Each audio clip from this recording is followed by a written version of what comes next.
Wachung' malo kwaya telnwa uru ewer mawero ni wuoth pod odong' marom nade. Wuoth pod odong' warito duo warwako His Excellency Raila Odinga. Chegirumo bimiro manaru ikoro betikuyo itegwani umilie nyakai donge biwakasa anemanya kazi awapamuru kwa ruako wagomo wanale.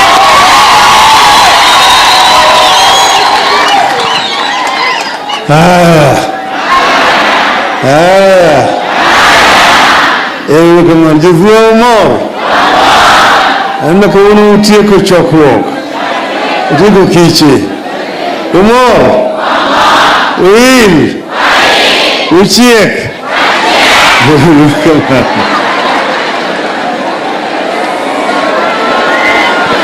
Got it. Hello. I'm your Jared.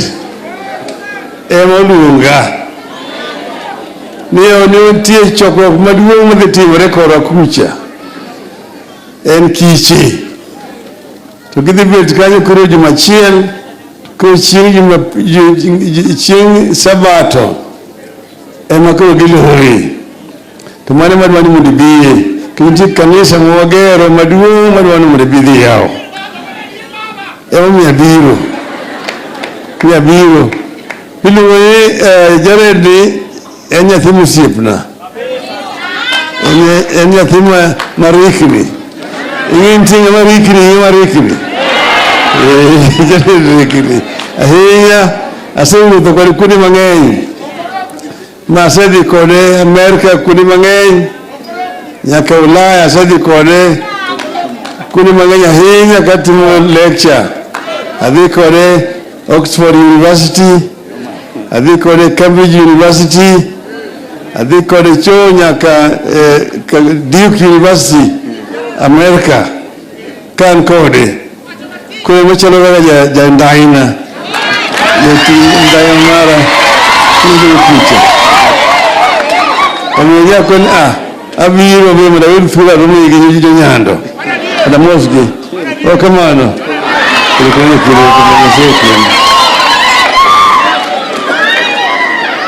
Koro kawuono kichwaloro ka arwani manawachi ni Isaiah 1:17 wacho kama gidongere.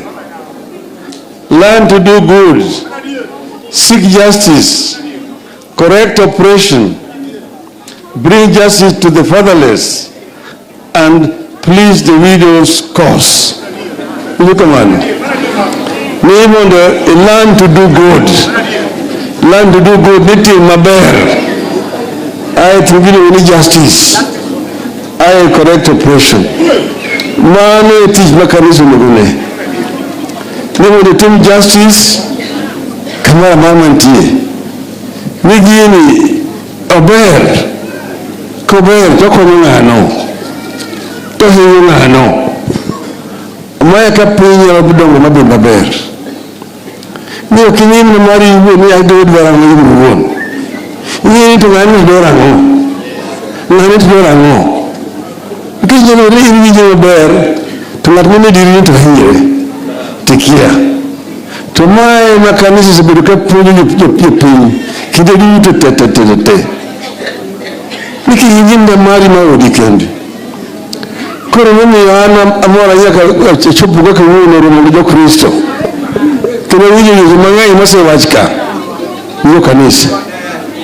Osewacho mang'eny jo kanisa to ene wachokre kuuno ka kuloro chokruok bagnieri sama Kenya nitie ywak mang'eny ahinya. Nitie lit mang'eny jo Kenya osewinjo. Emo kawan kai okore bune wacho siasa. Tuna heri ndabika wacha kudi weche magudungu kwa kanisa. Mama, unuyo kama teka hinya. Mama ni mama masebedo kode kidi mwenye, wile rahinya. Onyisi wuth mekea giwutho kanisa ka. Akajiduwe na wakucha, kukila duen ka. Fena duen, mwenye ni maniloka chakendi. Nagwe duen wajo donjo gendia. Aito wajo donjo kama gambu. Ugikisi kocha. Kuno kakoni ni nchi kupere, tumanga ine njo kaporo. Toko,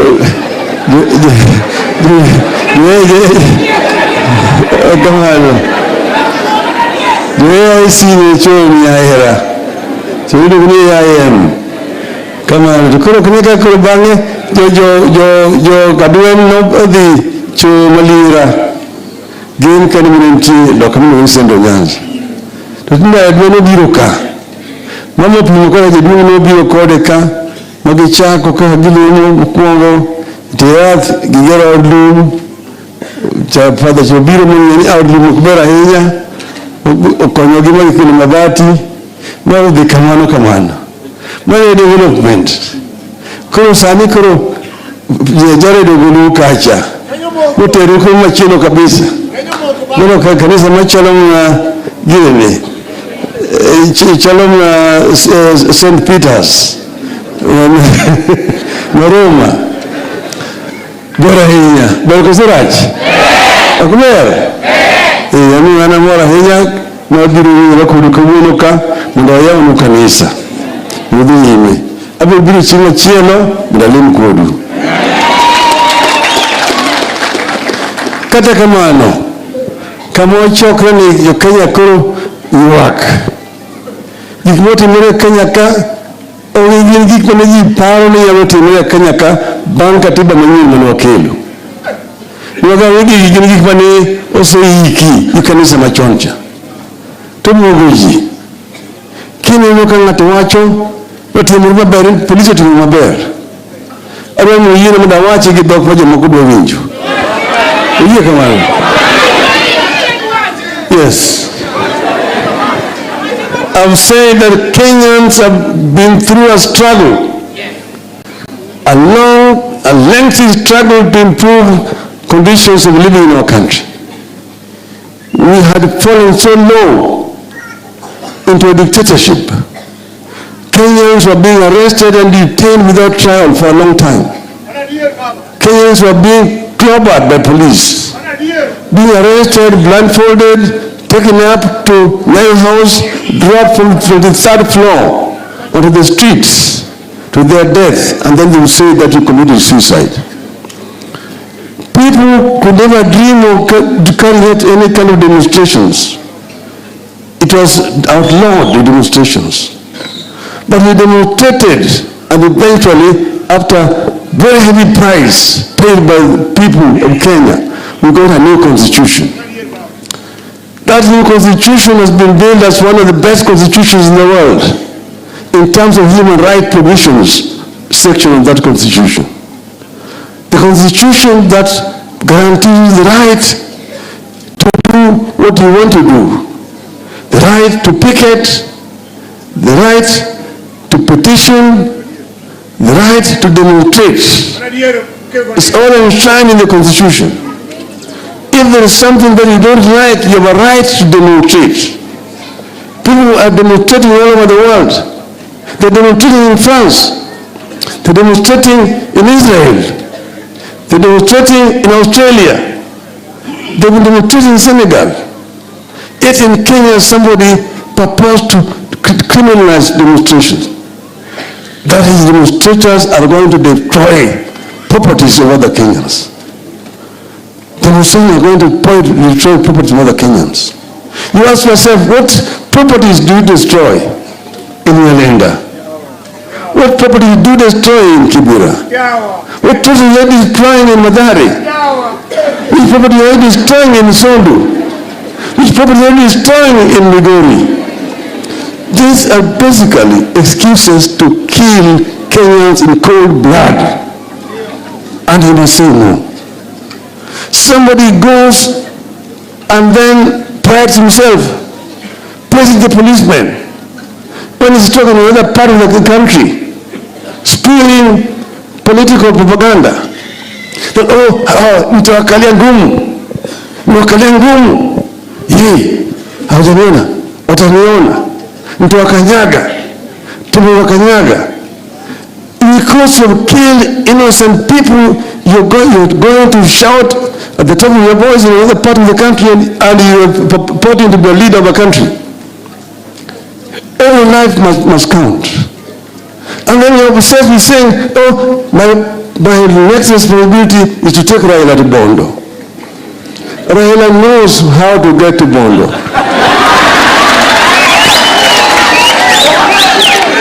I don't need you to take me to Bondo.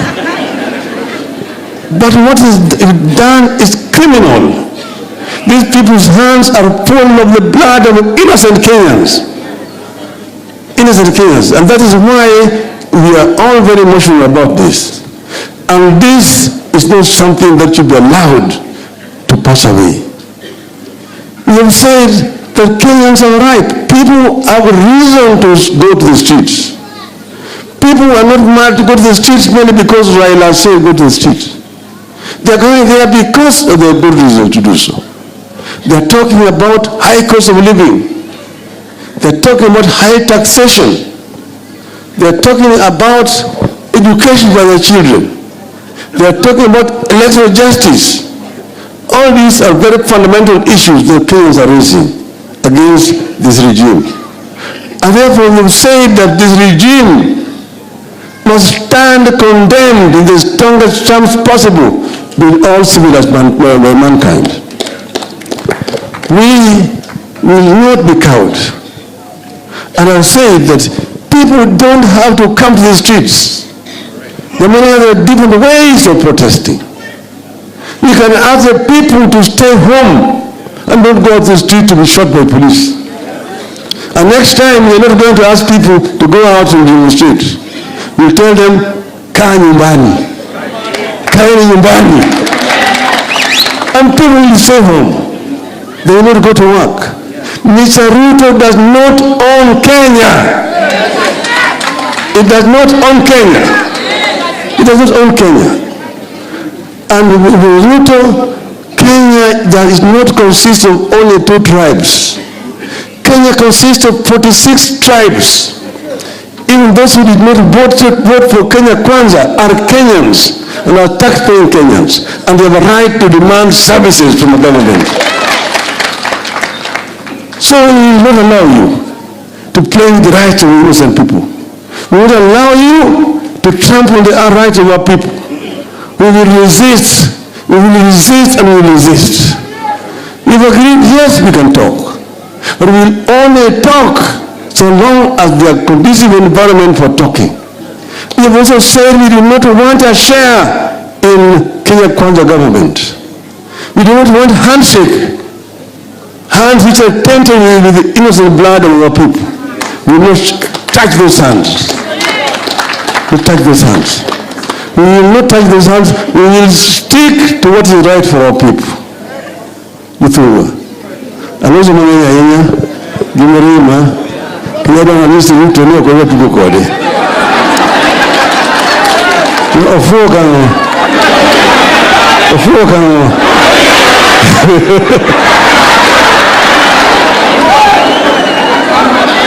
Kamaji zuwa.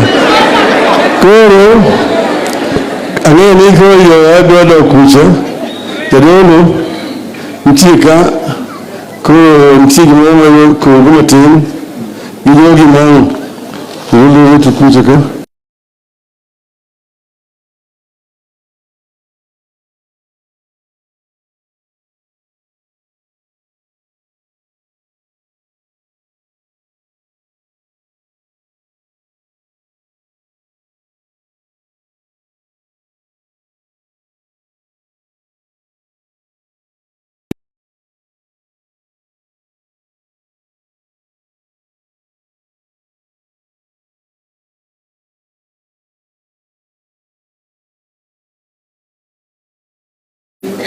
Niki yinda mari maudi kendi. Koro mimi yana amora yaka chupu kwa kiwuno rumu Kristo. kendo winjo weche mang'eny mosewach ka jo kanisa.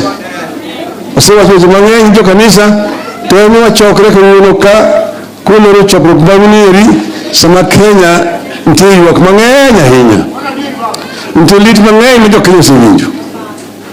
Emomiyo ka wan kae okoro ne wacho ni wacho siasa. Ina heri mondo bika wacho kod weche mag dongruok mar kanisa. Mama onego kama tek ahinya. Mama ni mama masebedo kode kinde mang'eny ler ahinya. Onyisi wuoth mekeo gi wuotho e kanisa ka. Akadhi duong' ne wakucha kokila dwen ka. Kena dwen nini ni maniloka chakende. Nagwe dwen odhi donjo Gendia. Ayo odhi donjo kama Gambo. Gi Kisikocha. Kono kakoni ni ntie kopere. Tumang'eny ne en joka poro. Dwen obiro ka. Mama puno kore jadwong' ne obiro kode ka. Magichako ka gilunyo mokwongo. Tiyath gigero od lum. Father Chobiro mwenye od lum okber ahinya. Okonyo gi magikelo mabati. Maro dhi kamano. Mano development. Koro sani koro jare dogulu kacha. Uteru kuma machielo kabisa. Mano kanisa machalo na gine. Chalo na St. Peter's. Na Roma. Bora hinya. Bora kusirach. Akumer. Yani ana mora hinya. Na biru yula kudukamuno ka. Munda yamu kanisa. Mudi hime. Abe biru chima chielo. Mdalimu kudu. Kata kamano. Kama chokra ni Kenya kuru yuwak. Jikimote mire Kenya ka. Owe gik mane ji paro ni nyalo timore Kenya ka bang' katiba manyien mane wakelo. Gik mane oseiki gi kanisa machon cha. To mogo ji. Kineno ka ng'ato wacho otimore maber, polisi otimo maber. Adwa ni oyiene mondo awache gi dhok ma jomoko dwa winjo. Oyie kamano. Yes. I've said that Kenyans have been through a struggle, a long, a lengthy struggle to improve conditions of living in our country.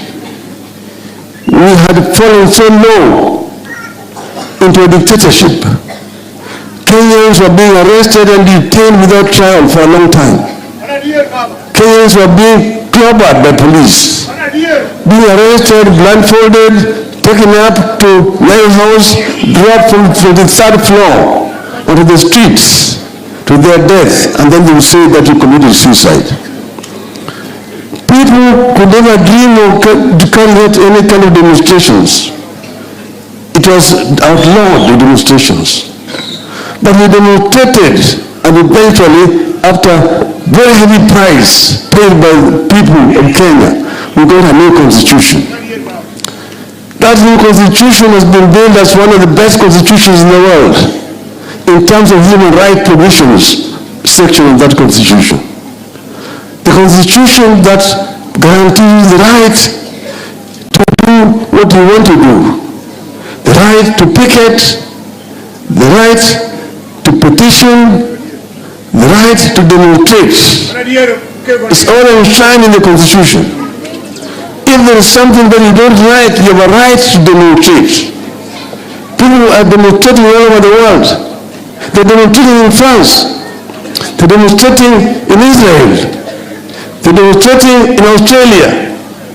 They've been demonstrating in Senegal. Yet in Kenya, somebody proposed to criminalize demonstrations. That is, demonstrators are going to destroy properties of other Kenyans. Demonstrators are going to destroy properties of other Kenyans. You ask yourself, what properties do you destroy in Nyando? What properties do you destroy in Kibera? What properties are you destroying in Madari? Which properties are you destroying in Sondu? Which properties are you destroying in Migori? These are basically excuses to kill Kenyans in cold blood. And you must say no.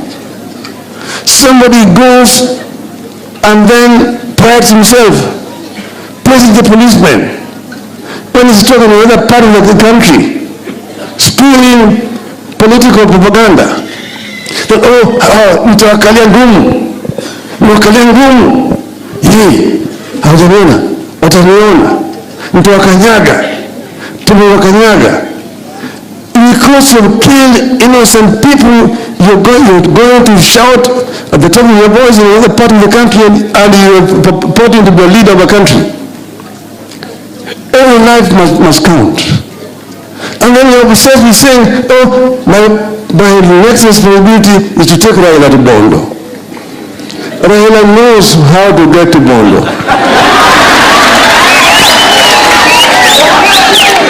I don't need him to take me to Bondo. But what is done is criminal. These people's hands are full of the blood of innocent Kenyans. Innocent Kenyans. And that is why we are all very emotional about this.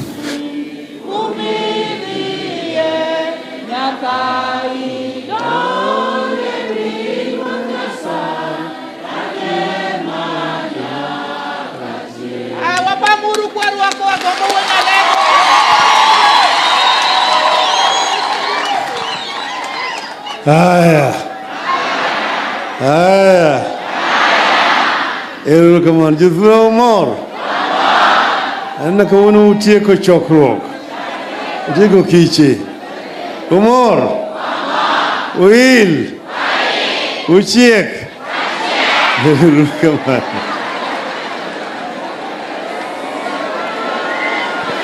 Kare. Hello.